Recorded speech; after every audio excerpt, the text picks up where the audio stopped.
Oh, we're live. Hey, hold on one second. I just got to take us live on Instagram. And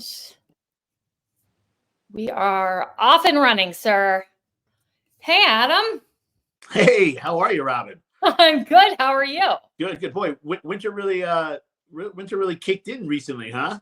Yeah, big time. You're not a snow person though, are you? No, I am most definitely not a snow person, and I don't like to even acknowledge that it snowed or go outside usually in the first couple snows and just stay inside and pretend like it's not happening. But yeah, it's happening, and it's too soon. It's too much too soon for me. I love the snow. Bring it on. It's funny. My wife and I, when we first met and started dating, we lived in a warm climate.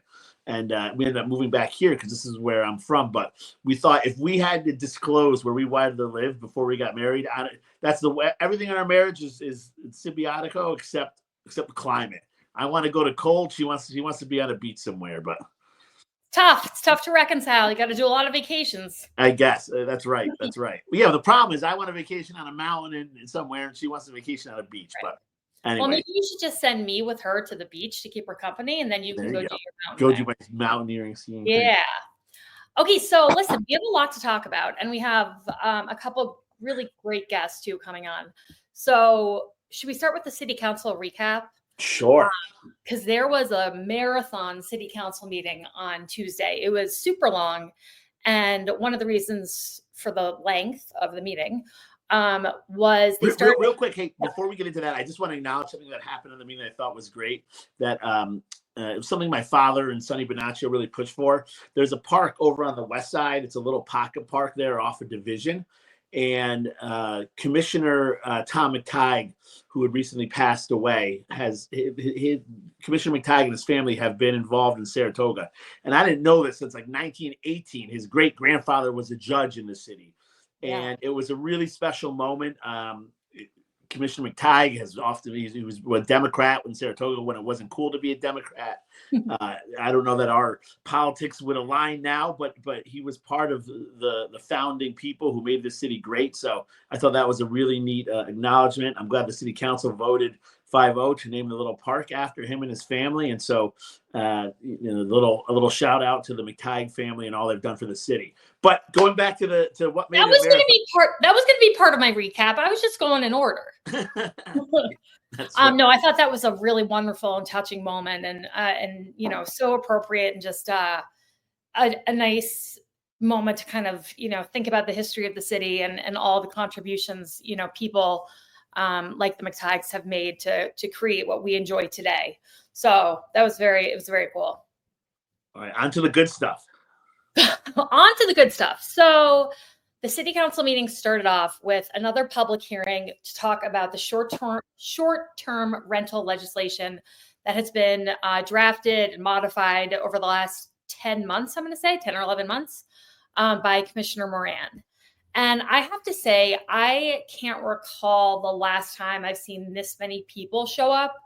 This is now the second meeting in a row to speak at a public hearing. I mean, the hallway last week or this Tuesday and 2 Tuesdays ago was packed with people. They were sitting on the ground waiting. They had well over an hour of public comment of people coming up. And it just, people feel very passionately about this issue because it will have real life impact on a lot of people the second it's passed.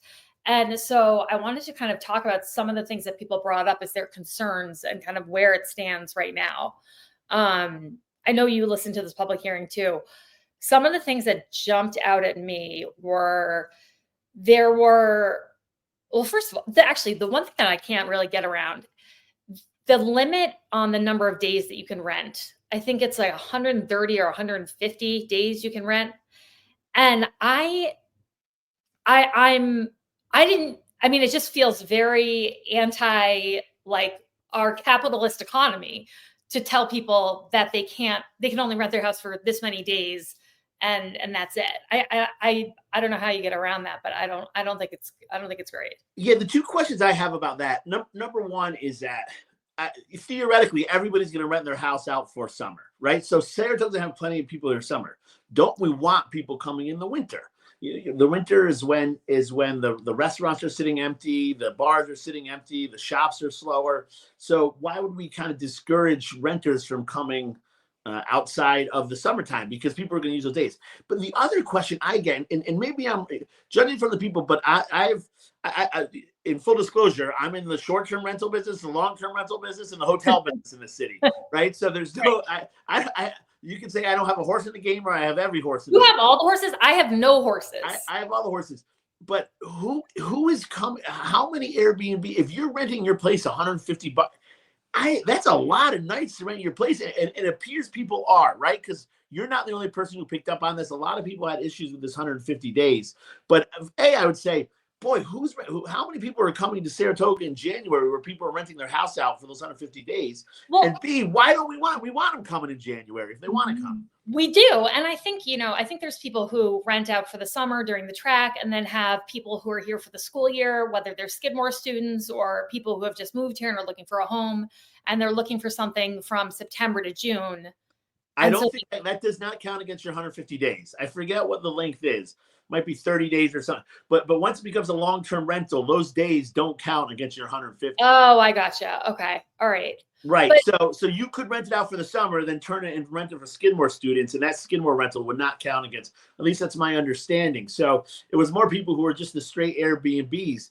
Right. Now, it comes down to the issue I have with this is not an issue, but this is something everybody agrees on. We need regulation. And kudos to Commissioner Moran for taking something on. He took it, I think, a little over. He overstepped what I think is needed, but we should be able to come to an agreement here, because this is something. You have people whose neighborhoods that are being upended and uprooted due to these absentee landlords.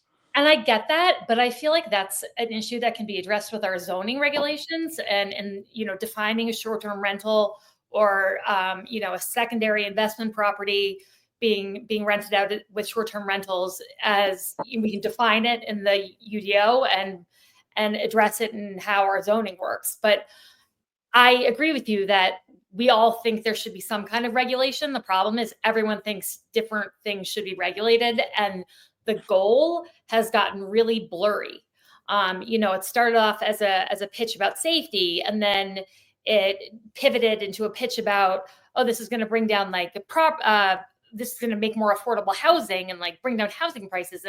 And then it just keeps kind of twisting and turning. But what I was hearing from a lot of people was just a lot of fear and sometimes panic, because there are a lot of people here who have purchased properties and made the numbers work based on doing short-term rentals all year round. And so suddenly they're like, wait a minute, you're telling me that I'm going to lose half the year. I can't make the numbers work if I can't fill it for, the full year or whatever. Yeah. And not making the numbers work when you have a mortgage can be scary, right? Yeah. It's not making the numbers work. I'm not going to do this. I'm going to close my business. Not making the numbers work, meaning I got to pay X amount each month in mortgage payments and insurance payments. If I'm not bringing it in, that's a serious problem. So I'm conscious of that.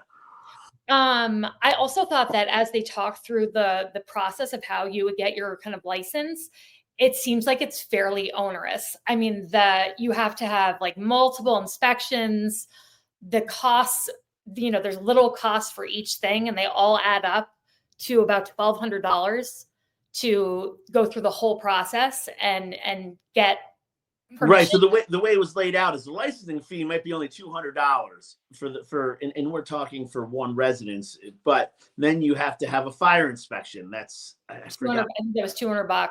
Yeah, $200.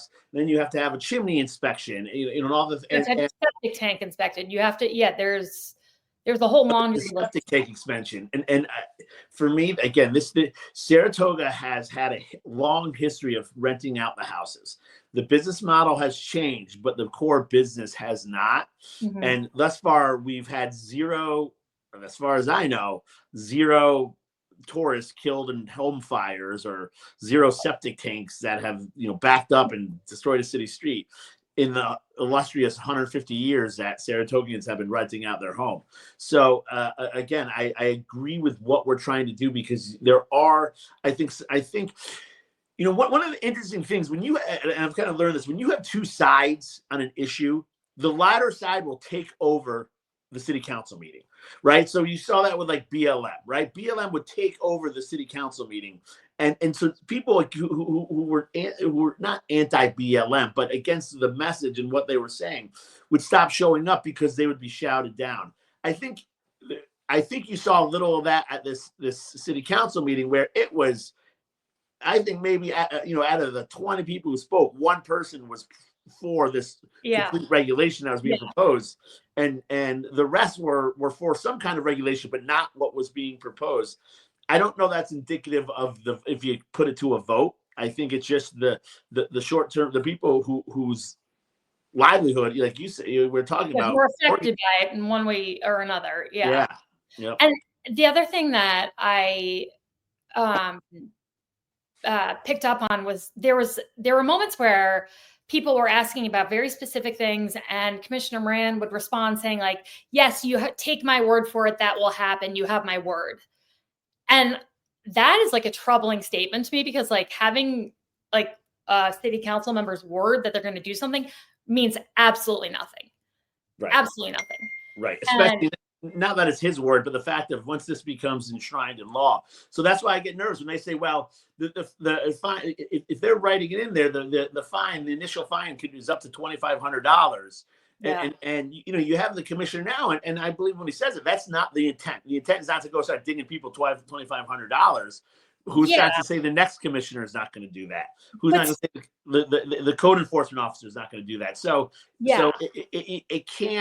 it has to be memorialized in the regulation exactly how this is going to happen. And it's too well, we just want the most stringent, we want to side on the side of the government being able to come in anytime they want and fine you absorbent amounts. That's what we're going to put in the rule, but we won't really enforce it. I think it makes people nervous. Yeah, no kidding. And I also think that like this is obviously like a very dense and detailed piece of legislation, and we're asking a lot of the public to keep, like, there were so many people there who were like, hi, you know me, I've been here before, because they've had to keep up with all these changes and track them and stay on top of it. And these agenda items don't get published until the day before the meeting. And so then there's like a rush to figure out what's been changed, what hasn't been changed. They say they're going to publish FAQs, but they haven't been published. And ultimately, there was supposed to be a vote on it on Tuesday. The vote was pulled. And there was no vote. They kept the public hearing open. Commissioner Moran said repeatedly, though, that they were going to vote on it in 2 weeks at the next meeting, which I thought was crazy. Like, I don't know how you could do that, considering the level of concern that was being raised about so many varying points. But then afterwards, after the meeting concluded, Commissioner Moran said, I believe to CBS 6, that now they're actually going to wait for the state legislation to pass before they vote on this legislation, which is totally contradictory to what he said in the meeting. As I watched that whole long meeting. So it's all very confusing. And I wouldn't have touched it with a 10-foot pole. I don't know where you go with it. I don't have anything to offer in terms of the solution. Yeah, this is what I think the solution is. Again, because I think the Commissioner Moran, the head's in the right spot here with what we're trying to do. But instead of trying to start from the top down and get everything you think should be in there, start from the bottom. Start with the registry. Start with the registry. Start making sure that the city's getting occupancy tax payments and the county's getting occupancy tax payments for it. Can we just pause on the point for a second? Yeah. That's a really good point, because they discussed the fact that none of the occupancy tax that the people who are coming here and paying for Airbnbs, none of that tax money comes back to the city until the county votes on it, and then the state votes on having a carve out for Saratoga Springs. So there's a huge cost that's incurred on the city's end to have this process in place, like the amount of manpower it's going to take to, do all these inspections, the people who are going to be in City Hall processing all these applications. There could be 800 to 1,000 applications coming in, and they want to have this in place by June 1st. So the cost on the city side is significant. And I think they're trying to offset that with all these fees. But at the end of the day, we still don't have the occupancy tax coming in. So like, it just doesn't make sense to me. I think it's a little bit of a shit show. Yeah. I again, I would say start with the registry. Start with a path to get occupancy tax in. Start with instead of requiring. I mean, this was another. We talk. You mentioned the safety issue. The state says the law is it has to be inspected once every 3 years. The city's proposing once a year. To date, to rent your house out for August, nobody's ever gotten their house inspected. Start with something where on this registry, if you want to rent your house out, these are what just give the homeowner, especially if it's owner occupied, right? Because this is my family staying in here. I don't like the fact code enforcement could show up with a 24 hours notice. Start with something saying, listen, you need a fire, these are the things you need, and you're going to certify that you have these things. Because again, I understand the safety issue, and it's kind of it's a tough when you're arguing. I mean, you can say safety for everything, right? You can say, hey, nobody should ever drive their car again. There'll be no more car accidents for safety reasons, and technically you'd be right. But I understand the safety argument. But having code enforcement come in once a year, the fire department come into my personal house once a year, for me, it just doesn't. It's a complete government overstep, and the conservative side of me. The less government the issue. I understand the safety issue, but that can be achieved with a checklist that I sign saying I've done these things. But also the language for like what has to be up to code is very broad. It just says like everything on your property has to be up to current code standards. And for so many of us who live in houses like my house, which was built in 1885, I don't, excuse my language, but I don't fucking know what's up to code and what's not up to code in my 1885 tell you, probably a lot's not up to, yeah. I'm right. Sure there's not a lot. That was another issue where people were saying, listen, in this not legislation, but in this legislation that you want to pass about STRs, it says the house has to be up to code. You're saying it has to be code at the time of being built. But that's not what's written down. What's written down in the legislation is it has to be up to code. So there were a lot of people that kind of goes back to trust me, this isn't what it says, but this is what it means. Well, again, we might trust you, but we might not trust the next commissioner of accounts or the next code enforcement guy to come in and say, hey, your home was built 150 years ago. But a light socket you have is, you got to go change every light socket, every outlet. You got to make this door 6 inches wider, and you got to build a ramp in the back of your house to be ADA compliant. Yeah. And then you have to have like a diagram of the egress plan, like hotels have, like on the back of the door. We have a comment here from John Kaufman who says, how can there be a vote at the next council meeting when Moran says the legislation at the state must be resolved before the local law can be finished? Yeah, there was a lot of seemingly contradictory and kind of incongruous statements that were made, and it all just leads to more confusion on the public side, which is unfortunate. Adam, we have Mike Brandi here, and I'd really love to bring him in to weigh in on this topic, and then I know we have a couple other things to talk to him about, so let me get him in here. Hey, Mike, can you hear me? Oh, I can't hear you. Real quick. Mike Brandi is the head of, he is a citizen in Saratoga, there we go. Citizen, but he's also the head of the City Republican Party. So Mike Brandi, nice to have you. Yes. Good to see you guys. Thanks for having me on. Sorry, just like champing at the bit, hearing you guys talk about STRs to jump in on some stuff. I was taking notes. Yeah, come on in. Tell us what you think. What's your read? Well, I've been through this 12-page behemoth of a proposed law a number of times, trying to figure it out. And I've drafted these things. I've drafted, I represent municipalities. I've done that for 10 years. And this one is pretty wild. We're talking about the people that are in favor of regulation, the people that don't want regulation, people being in favor of this ordinance. I think a lot of the people that are in favor of regulation don't necessarily understand what this ordinance is and how really unenforceable this is going to be. I mean, Adam, to your point early on, you were talking about the 150-day limit, and that's a limit for short-term rentals, but not for long-term. Well, if you read the law, it says it's for everything. it says a primary residence may be leased a total of 150 days within a calendar year. It doesn't say short term. It doesn't say long term. It just says 150. So whether that's the intent or not, whether there's a wink and a nod and a trust me kind of thing, this is unacceptable. This cannot pass. And that's just a small example. You've got Moran and the council saying, well, the criminality has been removed. It hasn't. The code enforcement officer is expressly authorized in this to issue appearance tickets and to seek fines. That's in the penal law. So that's a criminal element to this. This whole thing is supposed to be based on fire code.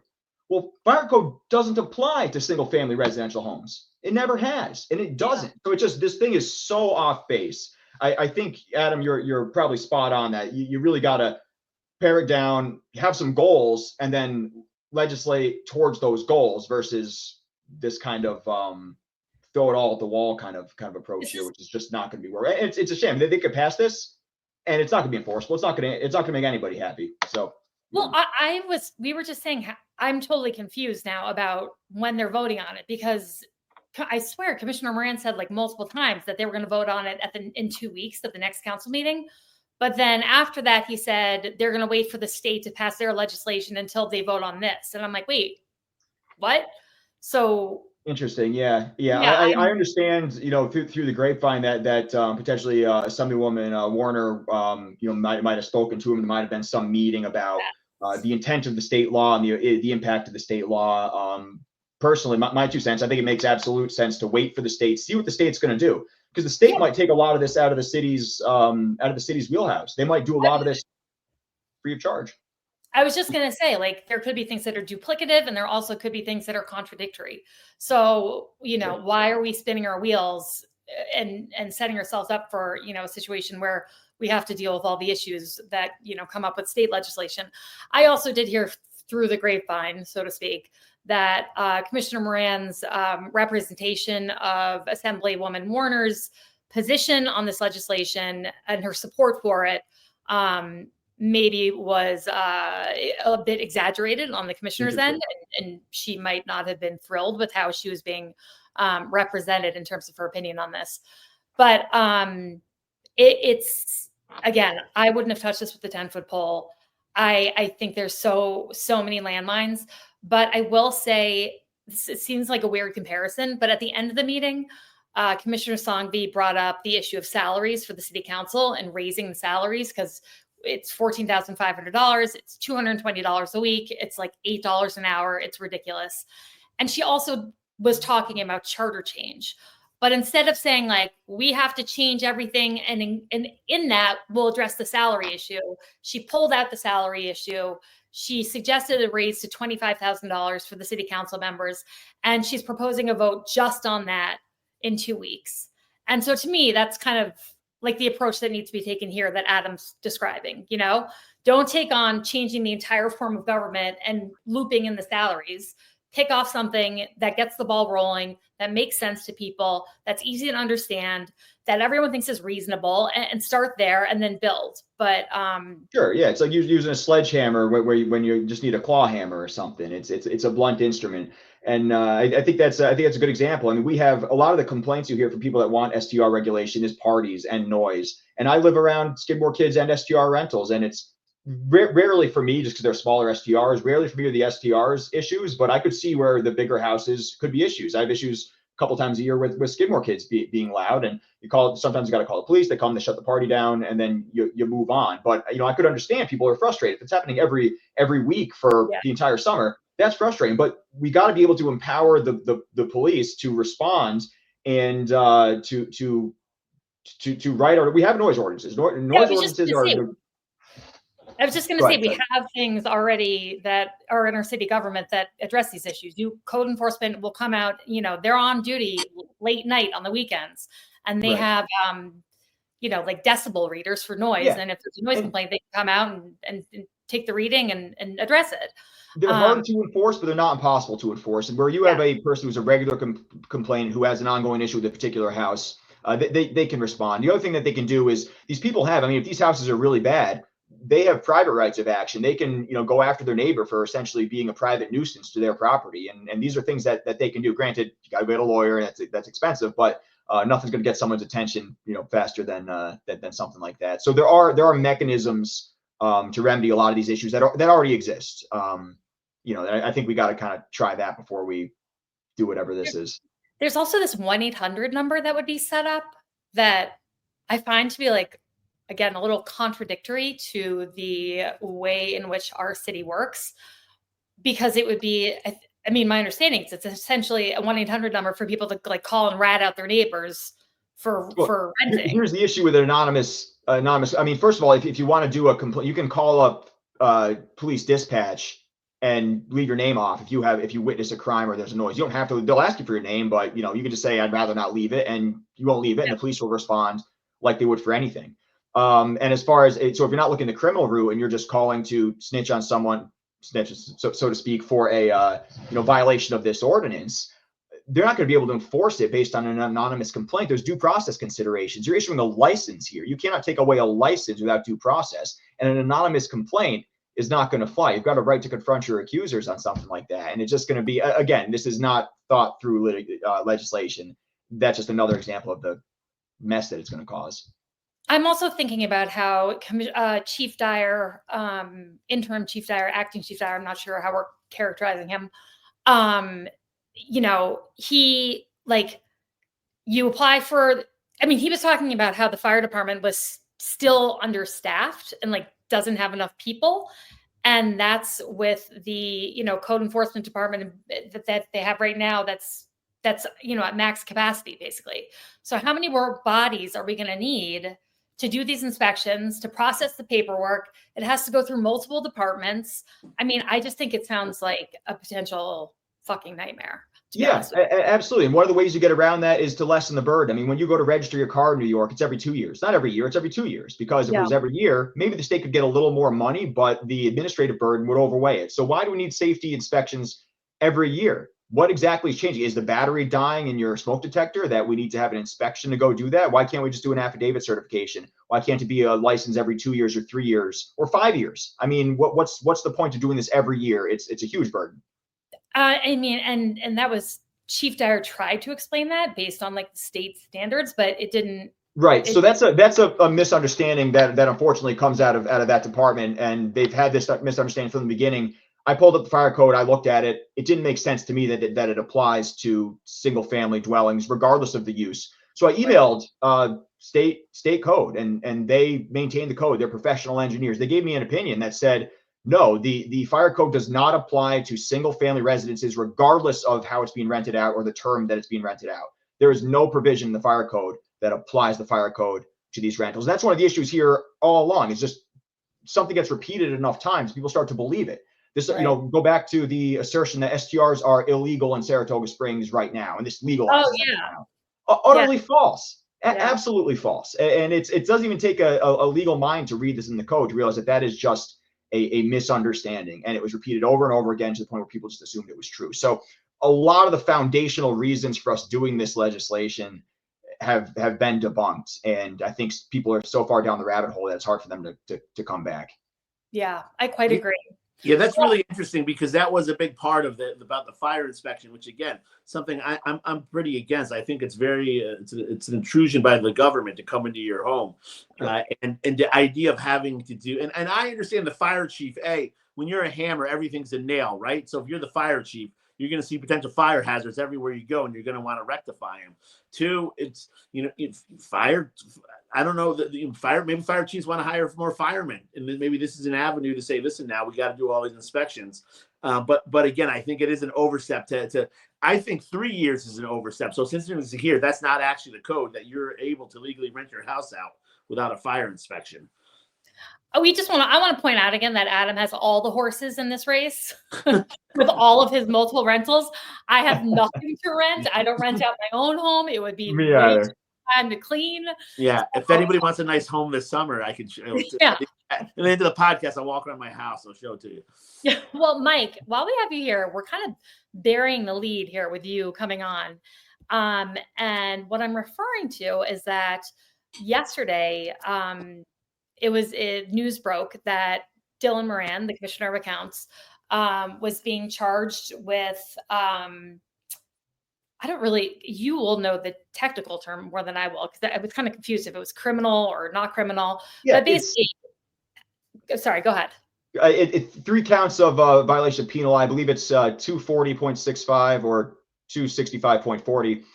But the name of the section is unlawful prevention of public access to records. It's a violation. So there's violations, misdemeanors, and felonies. Violations are the lowest class there. Similar disorderly conduct, trespass, those kind of things are what are termed as non-criminal violations. So the prosecutor under the penal law, the violations of penal law, and they're heard in criminal court, but they don't carry things like a criminal record. You're not arrested and mugshotted. And the maximum penalty is 15 days in jail and or $250 fine versus a misdemeanor, which could be up to a year in jail and $1,000 fine, and a felony obviously above that. So it's a violation essentially.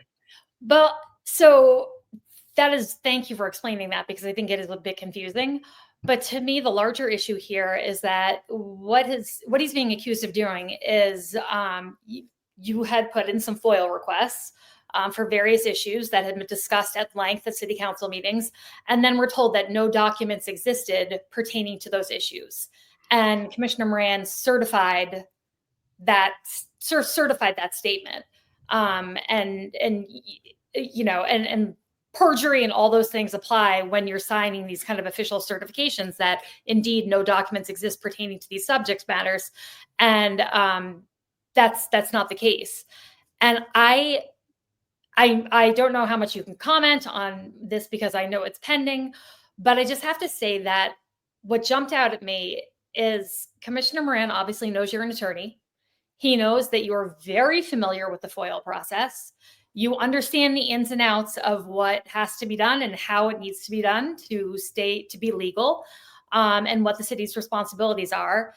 And yet he still kind of, it appears to me, was pretty flagrant and saying, no, nothing exists about issues that clearly there's documents that exist that pertain to, like, short-term rentals, for example. And then there was also a text message exchange that was publicized where Commissioner Moran is saying to someone, text me on this phone number. It's my personal phone and not subject to FOIL. So basically, right, like, if we want to smack talk or talk about controversial anything, text me on this number because it's not going to be, the public will never see it. Yeah. And I just find all of that deeply troubling, because if he is doing that to someone who, again, is going to know that this is a potential violation of the law, and, it can be investigated by the sheriff's department, and all these things can happen, how is like he responding to the average citizen who doesn't have the wherewithal that you have?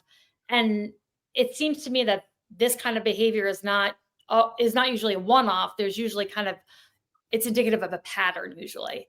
It's a really valid concern. This is what you see, what's going on under the surface. And yeah, so you kind of preempt me there. Yeah, there's not much I can comment on as far as the actual nuts and bolts of this. It's obviously it's in court, it's in proceedings. So I'm not going to comment on the specifics of the case, but yeah, you're absolutely right. In FOIL, the city can withhold certain things. If they want to withhold certain things, what they do is they tell you, we're withholding something, and this is the reason we're withholding it. So you have the right to appeal or to go to court if you need to. But if they're saying they don't have anything, they're not saying they're withholding it or denying access. They're saying we don't have it. The only remedy a citizen has is to ask them to certify it. Say, okay, you're saying you don't have it. Well, put your money where your mouth is, certify it under perjury. And that's all you get as a citizen, is you get to take the government's word for it. So once you have that, you have the certification, and that's all you're going to get. So when, if a certification is false or not true, I think it's especially concerning because again, you don't have those rights you have with a denial to appeal and to get it in front of a judge. All you can do is just take it for what it's worth. So yeah, that's kind of the procedural context. I just have to say, because of my own personal experience with FOIL and turning over documents, I, had a request, as most people know, from the Attorney General's office that essentially I turned over my personal cell phone. I turned over my entire phone Mhm. and thousands, every single text message, every single document. I turned over everything because to me, whether it's good, bad, or ugly, that's my responsibility. I don't have any other option. That's it's similar but different, because I believe, if you would know better than me, but I believe that was in response to a subpoena from the AG's office, yes. right? So you would have had the ability to move for a protective order, or to try to quash it or limit it. Obviously that's fraught with its own issues and costs and time and going in front of a judge. So yeah, generally, with the subpoena, yeah, a lot of times people will just disclose because it's easier. FOIL's they can withhold a little more, because there are things they can withhold, interagency communications, stuff relating to law enforcement. There are things that you can validly withhold, and the Committee on Open Government is very clear on that.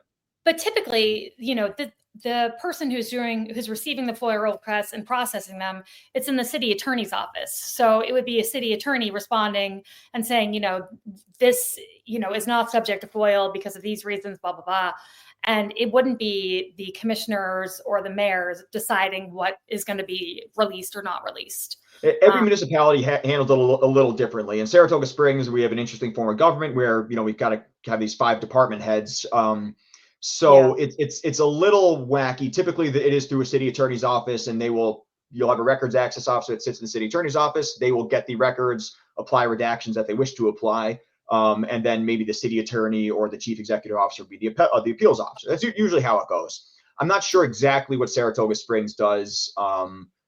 Who's actually getting a look at the documents, who's actually doing the searches. I think it's kind of an all hands on deck approach, from what I understand. But one thing I always harp on with these is those exceptions are not required. You don't have to withhold interagency communications. You don't have to withhold draft legislation. You can, but you don't have to. So I always look at these things and I say, why? I look at these municipalities that, Saratoga Springs sometimes fitting the bill, where the policy is maximum redaction, maximum withholding. Why? Well, who is that serving? I mean, is there something? If there's something that we don't want out, why don't we want it out? And maybe we should be doing something differently if we have a whole bunch of stuff that we don't want released. Well, that's the thing. This is we're a small town. I know we think we're a big city, but we're a small town, and this is small town politics, and this is our local city council. These are people we know in the community. Transparency shouldn't be this difficult to achieve. It really should not. And I really do find it deeply concerning. A lot of it, it's intuitive, but a lot of it can be confusing. I mean, you look at the open meetings law, and if you're not steeped in what this stuff is, you might, here we had a series of email votes, and they all thought it was perfect. Even the city attorney was endorsing it under the Kim administration. And I can understand why there would be confusion around that, but there's no confusion when you're texting someone, hey, text me on this number, because no one will be able to see it. Right. There's a difference. But what, I would, with open media, I mean, that's why I suggested a training course, because these are things that aren't always intuitive, and to learn about them is important as public servants. But you're right. There's a line where it crosses from permissible ignorance to, deliberate obstruction and maliciousness. And, that's it's very concerning when it crosses that line. We have a couple of comments that have been coming in. One is from Matthew Taylor. He says, a complete violation of the public trust. This may only be a violation of the law, but it is egregious for any public official to blatantly lie, to deny the public documents and information that is the public's. Yeah, I mean, I agree. Fair comment, yeah. John Kaufman said, where is town law firm who drafted this? Did the town law firm write the short-term rental stuff? It's my understanding that they did, that we spent a few $1,000s to get the first draft, and then re-upped it to do the second draft. I don't know what they've done. I mean, this thing's still got a typo in it that it had a month ago, and I emailed the council about the typo. It's still there. I mean, it's just silliness with this thing. Yeah. I don't know who drafted it. Whoever drafted it shouldn't have let it out the door. Yeah. I agree. Well, listen, Mike, we love having you on. Thank you so much for, weighing in on this stuff. I could probably sit here and talk to you all afternoon about what goes on in City Hall, but I know that you have a job to get back to and a family to get back to. So we will let you go, but I appreciate you coming on and chatting with us. Sounds good, guys. Thanks for having me on. Anytime. Good to see you, Mike. Thanks. So Adam, I want to do a quick pivot, if that's all right with you, and then we can kind of go back to the council meeting. Sure. One of the happy moments at the Tuesday City Council meeting was talking about the participatory. I don't know why I have such a hard time enunciating that. There's a lot of syllables in that word. I know. Budgeting committee, who just went through their third cycle of projects that were proposed to the city. And we have with us Norah Brennan, who is the chair of the Participatory Budgeting Committee and was at the Tuesday council meeting to go over all the projects that they have kind of greenlit for residents to, talk about, discuss, and decide what they hope to vote on, right? There's yeah. Residents can vote. So Norah, thank you so much for joining us. Thank you so much. This is a great opportunity. Always excited to talk about participatory budgeting. So thank you for the opportunity. So for people who don't know, could you give like a quick kind of just overview of what participatory budgeting is? Yes. So participatory budgeting was first developed in Brazil, I think in 1989, and it was initially developed as a program to address poverty-related issues in some of the cities in Brazil. And the idea was that it was direct democracy opportunity. We're going to give the residents of this community a fund of dollars to be able to determine how to spend, what is working best for their neighborhood. If you live somewhere, right, do you not know what's going to be best, what's most important? And it grew from there and then becomes something that we see. Cambridge, Massachusetts is one of the greatest examples in the United States. They've been doing it, I think, 9 or 10 years now. Greenfield, North Carolina, Rochester, New York. There's a lot of places where it's been done. And so when Commissioner Sangvi first came into office, this is one of the first things that she talked about. I was so geeked about it because I already had heard participatory budgeting and I love this idea of saying, let's do this. So I put my hand up and said, let's get going. And so what happened was she got the city council at the time to approve, I believe it was 0.25% of the city's budget could be allocated towards projects that were submitted by residents of the community, of the city, and then voted on by residents. And so this is the third cycle that we've been doing this. We have a $100,000 budget this year, and actually more projects for the first time, more projects than we have money, which is exciting because it adds a bit of competition to it and saying what are things that people really feel is most important, would add the most value to the city. And I just think it's cool that people, more and more people are coming up with ideas and proposals, and it's really catching on and growing as a concept in the city. Exactly. Yeah. Just based on these submissions. So can you walk us through some of I have a screenshot here, but that's kind of little, but can you walk us through some of the things that are being proposed so we can give kind of people a sense of what we're looking at? Yeah, absolutely. There were a ton of great proposals, and some of them don't make it through because one of the realities of what we can do is what we learned in the very first cycle is sidewalks are expensive. So there are needs for sidewalks. So expensive.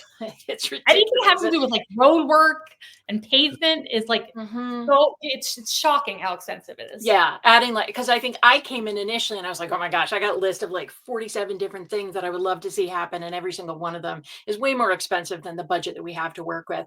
And so, we've had to reset expectations, and it's a learning opportunity. So every year we get some really great ideas. These are all the different proposals that were submitted.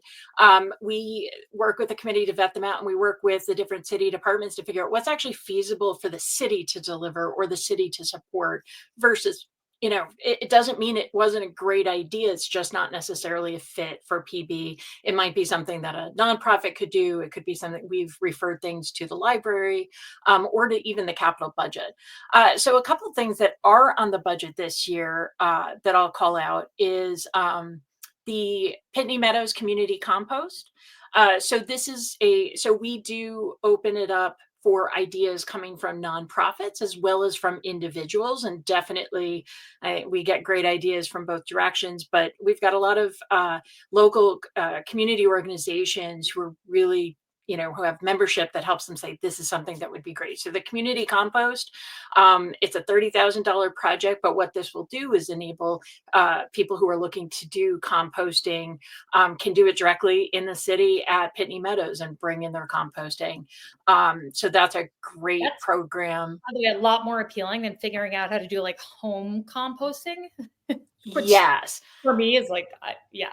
Yeah, I mean, I have a compost pile, but I'm like, okay, now what? Right? It's just there. So, and I know, there have been courses and stuff that people put on, but having some place where I know it's going to be used for community gardens and for stuff, for the work that they do at Pitney Meadows is a great way to make sure that I'm doing something useful, and it's right there. It's not something I have to go seek out.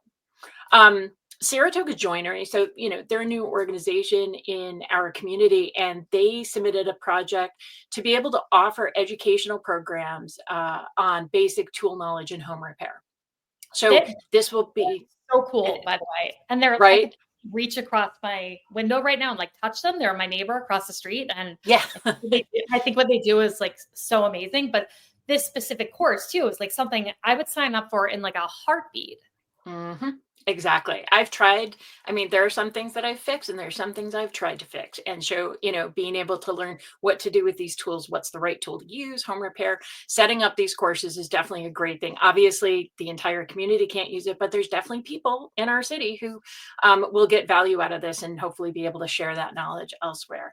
Actually, scratch that. I would send my husband. I know how to do things. My husband needs to go. Right. Exactly. Yeah. Right. Divide and conquer. One of the other ones that I'm trying to think, what else one of the ones that was really cool was the plaque in yes. Can you talk about that? Because there's such a range of things, and I thought this was really interesting. Yeah, and this is something that came to us from an individual who had identified that there was a Sons of Spanish American War Veterans, a plaque that was lost in the 2018 City Hall fire. And during the renovation, the plaque got lost or misplaced or something, and then it was ruined and needs to be refinished and improved. So when City Hall rebuilding was done, renovation was done, it wasn't put back in place.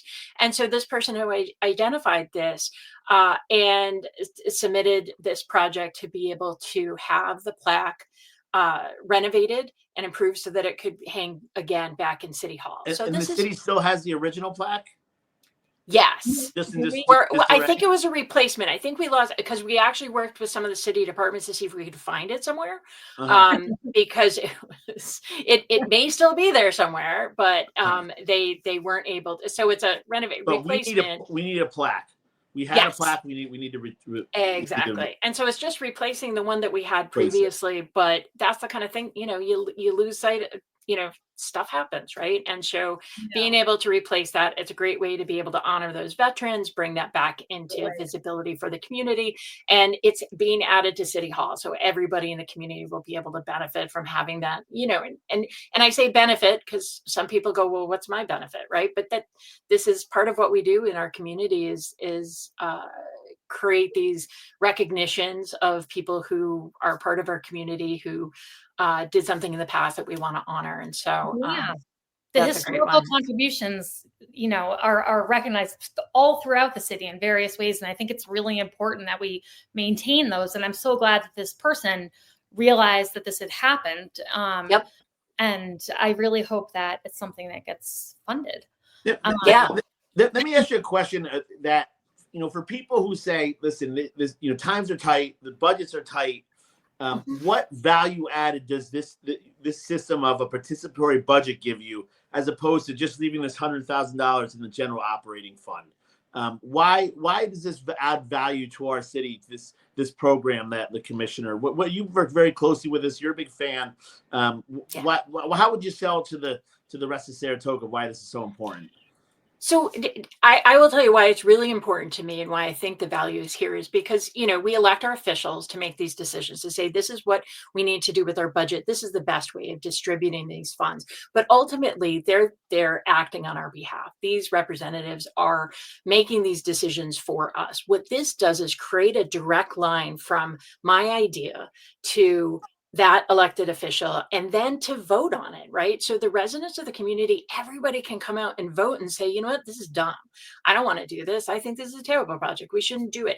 There's an opportunity for people to raise their voice and say one way or the other, whether they like it or not. But this is direct democracy in action. This is how I see it. This is the community members or community organization saying this will add value to our community and sharing that to that elected official who's then giving everybody the opportunity to weigh in through the vote. So to me, it is another way of giving them inputs to the decision they'd be making anyway. right? If Anita had $100,000 to decide what to do and said, well, I could do this or that, it's all going to be based on what people tell her is needed. Also, cutting out the can I jump in on middleman. that for a sec, Adam? Yeah. Because like what I think is so cool about this is that, you know, if this $100,000 went elsewhere in the budget, I listened to all the budget workshops, you know, everybody wants more money. So it could be put in someone else's line, but it wouldn't really, people wouldn't feel the impact in any substantial way if it was put into, you know, various budgets that are multi-millions of dollars.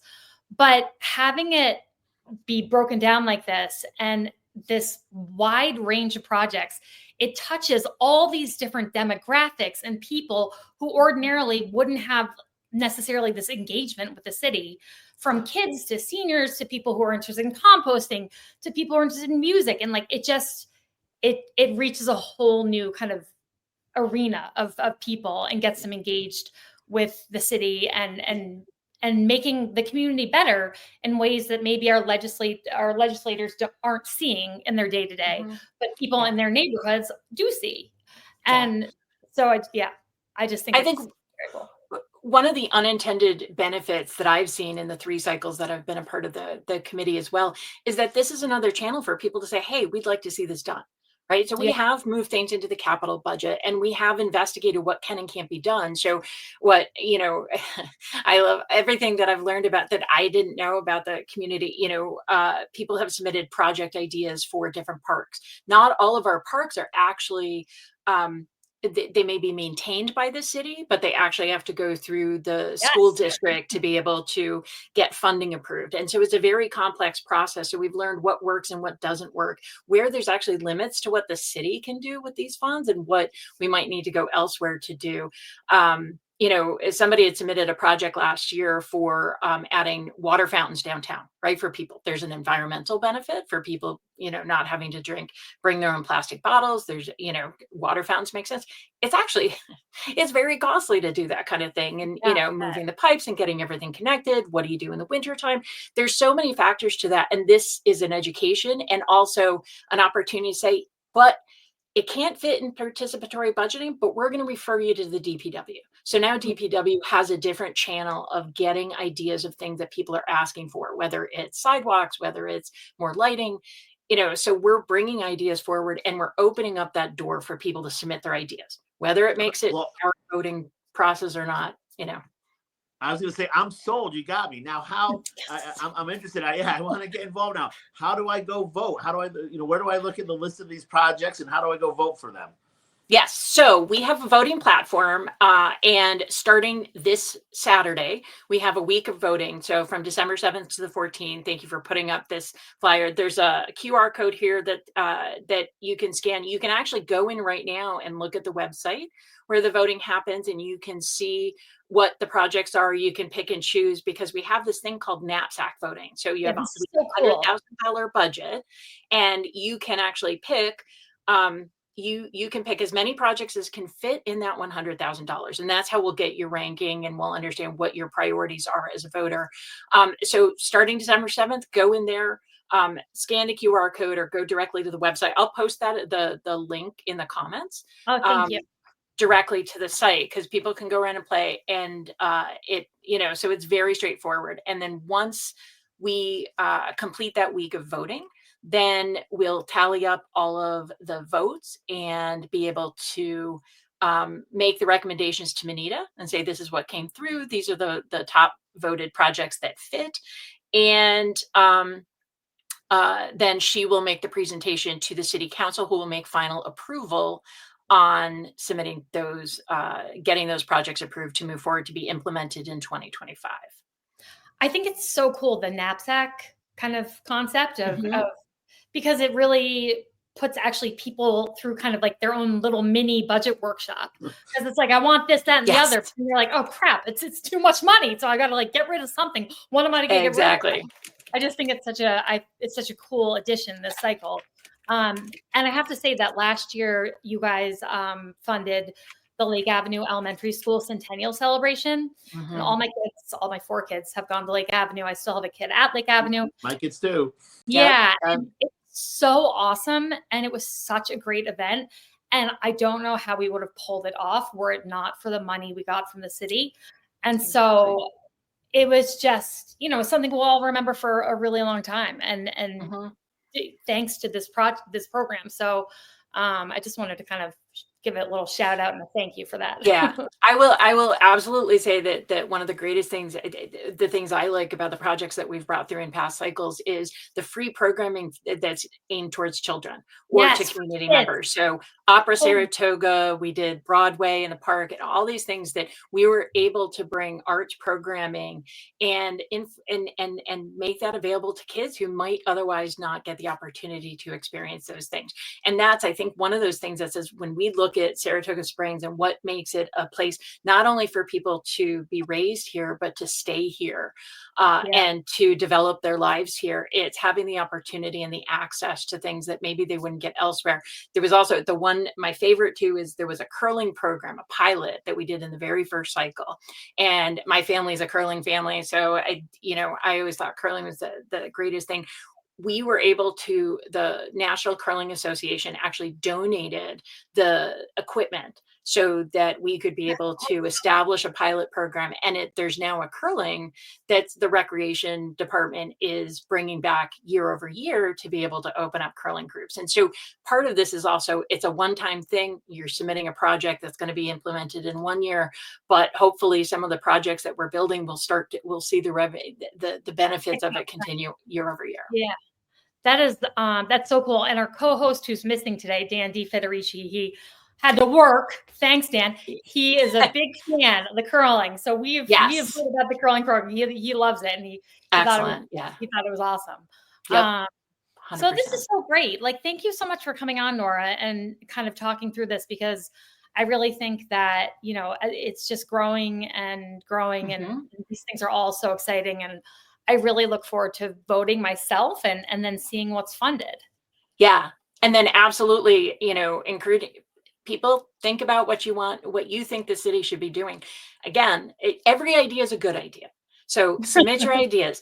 That doesn't mean it's going to make it through. It doesn't mean it was a bad idea. It just means it's not a good fit for us, but we really want to see all those ideas. I want every year to see more projects come through for more work for the committee. And also if anybody's interested in volunteering to join the committee, we can always. What a fun committee to be on. Like, of all the committees, I would say this one would be like the most gratifying and enjoyable, to be honest with you. Absolutely. Absolutely. Your sister is yes. I know that. That's right. Yeah, your sister's fantastic. And we've got a lot of really great members. Some of us have been there for the full 3 years. Some we've had come in and out over various cycles. And it is good. And it's really, I think we're always excited about spreading the word, about getting more ideas, about really building this and making this something that isn't specific to a single commissioner, right? If Manita, moves on, decides to, run for higher office and gets elected somewhere else and moves on, decides not to stay, this is a program I'd really like to make a case to say there's value in keeping this in the city. Yeah, I completely agree. I completely agree. So thank you so much. And we will make sure we continue to reiterate to people to vote this starting Saturday. And you have to be resident. You have to be 18 or older, correct? 18. Yep. It's an honor system thing. It's not an electoral vote. So you just go in and you fill out your information and say, yes, I'm a member of the city or a resident of the city and I'm over 18, and go in and make your picks. But yeah, I sent the link in the private chat. I couldn't get into the comments. So you can definitely just pass that on. And I know that at my house, I brought it up at the dinner table and proposed it to the kids and was like, what do you guys think? What do you want to do? What should we vote for? And it was like such a fun conversation to have with them and hear their thoughts on what was being proposed. And so anyway, I could gush on and on, but so could I. Well, thank you so much for your time, Norah. I know you're super busy and we really appreciate it. So thank you so much for coming on. Yeah, absolutely. You, Norah. Yeah, thank you both. I really appreciate it. And yes, everybody vote. Absolutely. Thank you. All right. Thanks. Have a great day. You too. All right, my friend. Should we do we're almost up on an hour, but I want to do a hard pivot back to the city council meeting so we can kind of wrap up that recap. Yeah. Because there you had a public comment. So I did have a public comment. So basically, I'll make a long story short. I was listening to a pre-agenda meeting. It was not Mondays, but it was 2 Mondays ago. And a gentleman made a public comment that was very innocuous. And it was like kind of observations about the budget and that people in Saratoga really expect a lot from their city in terms of services and kind of benefits and frills and perks. And we're willing to pay for them. And so he was kind of making the point that there's obviously, people want everything, but it has to be funded. There has to be money for it. And so he was making the point that raising taxes a little bit, he thought would be something that Saratogians would be cool with if it meant they could continue having access to all these services and benefits, et cetera. Totally innocuous. He finished talking, and this is what Commissioner Moran said in response. Say to him, I'm very resentful of the fact that you think you speak for the taxpayers of Saratoga Springs, sir. You do not. You do not. You don't live here. You're not from here. So stop. So that's where his comment ended. So I was horrified when I heard that, because to say to someone, you don't live here, you're not from here, so stop, is contrary to every policy, rule, and regulation we have about the public comment period. Your residency has no bearing on whether or not you can come and speak at public comment. Where you were born has no bearing on whether or not you can come speak at public comment. There's virtually no requirement. Anyone who, in my opinion, anyone who experiences the city can come and speak up in public comment about whatever it is they experience, whatever it is they want to say, and shouldn't have to be concerned about one of the city council members telling them, well, you're not from Saratoga Springs, so like shut the fuck up and get out of here. And so I just thought it was something that needed to be addressed because, especially at a time when we're really under a lot of scrutiny, that's not something that should be said and left uncorrected. So I went to public comment. I basically asked for clarification on the rules for the public comment period for pre-agenda versus city council meeting, because I was confused at this assertion that Commissioner Moran made and why he could say something like that, because it seemed to me that it was contradictory of our rules that pertain to public comment. I could not get through my comment, however, because when I quoted Commissioner Moran verbatim to the council, he immediately interrupted me and started saying that I was essentially lying about what he said. And then he said, it doesn't matter how I edit it, I'm not going to be able to kind of accuse him of what I'm accusing him of. And I was shocked, because you're not supposed to interrupt people when they're making a public comment and fight with them from the city council table. You have an opportunity to respond at the end of the public comment period, which everyone uses, but Commissioner Moran clearly lacks the self-control to contain himself until he has that opportunity. And then also to say that I was lying about what he said, I mean, I had my phone right there and I was like, do you want me to play the video right now? I can play the clip right now. This is exactly what you said.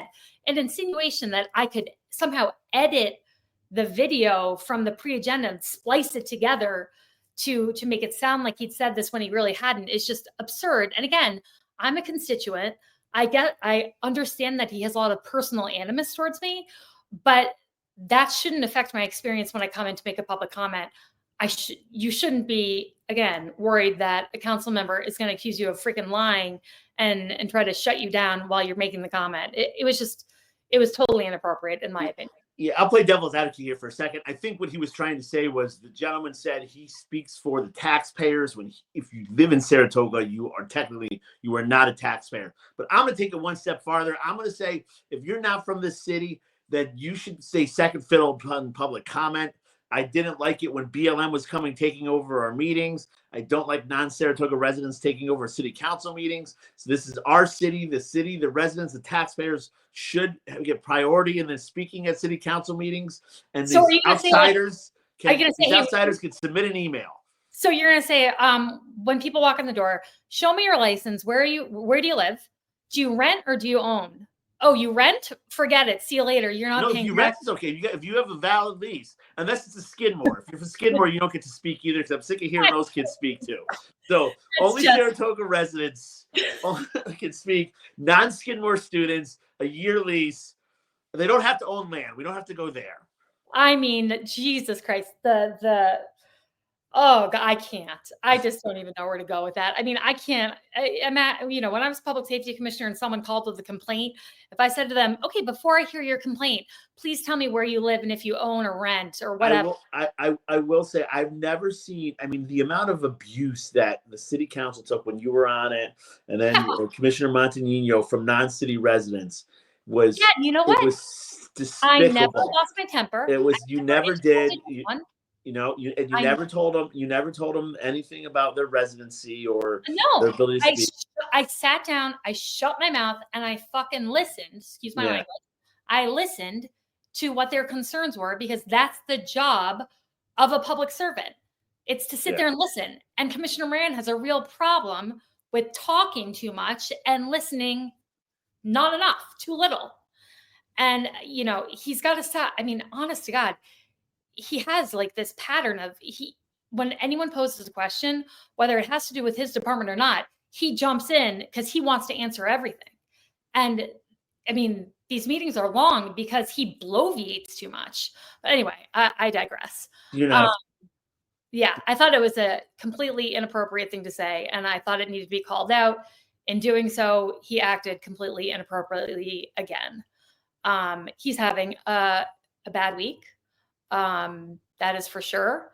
And he's, his actions, his potential actions, he's presumed innocent until found guilty. But the charges that were brought against him. What's going to be interesting? Who's going to defend him for this? Because if you look, if you go back to the history is the charter says public servants get defended for not for criminal matters. And this theoretically is a criminal matter, right? So the charter to say the city doesn't pay for and this goes back to, let's bring up Commissioner Golub, right? So Commissioner Golub, we'll try to get this in quick. Commissioner Golub got in trouble, similar charges as far as violations. These aren't violations are the same as a speeding ticket, but for having Joe O'Neill, theoretically, I think it's the case, or having somebody from the DPW go to his house on the city dime, on the city clock, and do something as simple as put Drano down a sink. And these are some our city's getting some attention right now for these minor infractions that, while on the surface they're minor, it's definitely not nothing. Well, and I think that Commissioner Moran was actually very public in trying to defend Commissioner Golub's actions, but in doing so, he kept reaffirming that had indeed happened, but it shouldn't be a big deal, and this is all politically motivated.